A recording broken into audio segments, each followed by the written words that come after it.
All right, so I wanted to talk about pickup changes and when you swap a pickup, what exactly really happens and does it work and is it really worth it on certain guitars to swap pickups? So I've been swapping pickups for years and even though I'm doing it, I'm not really a firm believer that it changes the tonality of a guitar. I think my first big pickup swap was years ago when I was in grad school. I bought a cheap Jay Tercer copy of a 175, and I went out and bought 57 classic pickups, had them installing it, and guess what? It never sounded like a Gibson. It just never did. So even though I was using and putting the same pickups that Gibson was using, it just didn't sound like a Gibson. These two guitars I just played, it's probably not a good comparison in a sense because they're just different body shapes. But at the same time, they both have Seth Lover pickups, but they don't sound that much alike. Yeah, I played jazz stuff on it and things of that nature. And there was an improvement over the Ken Armstrong pickup that was on this, and then I swapped out a Seth Lover in there. But as far as this is not going to sound like the Heritage, it's just not.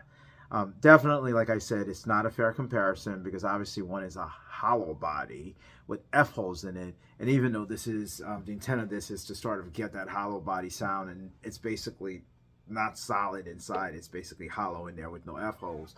It's still not an arch top.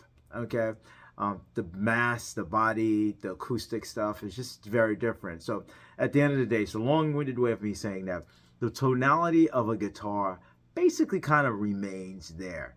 A pickup can marginally improve a guitar's sound based upon the starting point.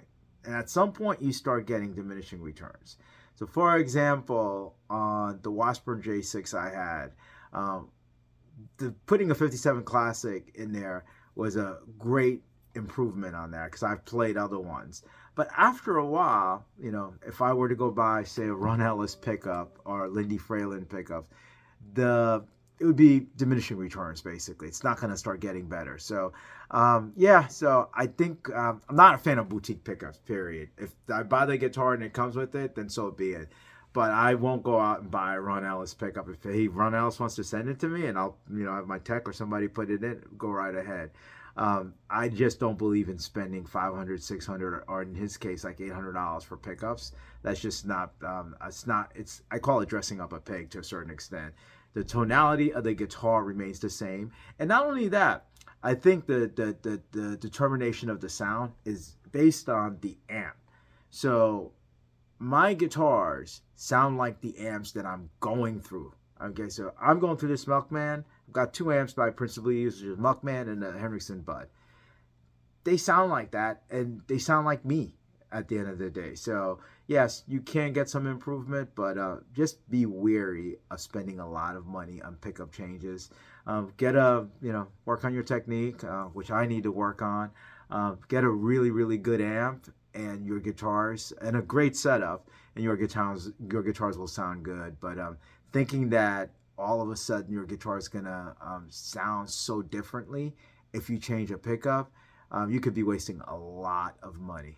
Okay, that's just been my experience, and yeah, I continue to do it. If I happen to have them in there around, if the guitar comes with it, so on and so forth. But for the most part, the tone's going to remain the same. I don't think all these pickup swaps and all these high-end boutique pickups are the holy grail to the tones. It's just not. Yeah, so caveat emptor, buyer beware. Thank you again for watching, and practice, practice, practice.